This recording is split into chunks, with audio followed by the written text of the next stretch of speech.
I'm going to show you a nice, quick and simple recipe for making rice pudding. It's all done in this pan. Now to start with, I've got 2 ounces of what they call short grain or pudding rice. So that's the first ingredient. Add 2 dessert spoons of white sugar. Add 1 pint of milk. I'm using semi-skim, but you can use full fat if you want.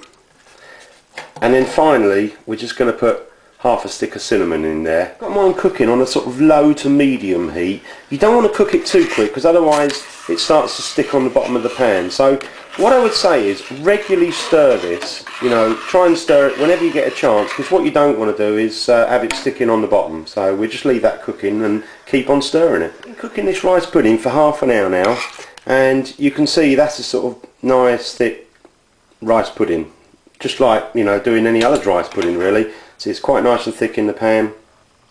So what we're going to do is just serve that on a plate. I might just leave it for 5 or so minutes just to cool down, and then I'll put some on a plate. Before you serve it up, it's always good just to try a little bit to see how the rice is cooked, because you don't want to have hard rice or anything, but it should be done. Let's have a look. Yeah, that's nice and soft for me. I mean, what you can do is if you find the rice is a little bit hard, cook it a little bit more. If you find it's drying out, you can always add a little bit more milk. But the main thing is keep stirring this dish so it doesn't stick to the bottom of the pan. Sort of fairly regular. Just going to serve some of that up. Pop that in there like so. Yeah, one more bit. Now what you can do with this, you can, at the end if you like, you can always sprinkle a little bit of cinnamon sort of powder over the top. The other thing sometimes people use is a bit of jam, either strawberry or raspberry.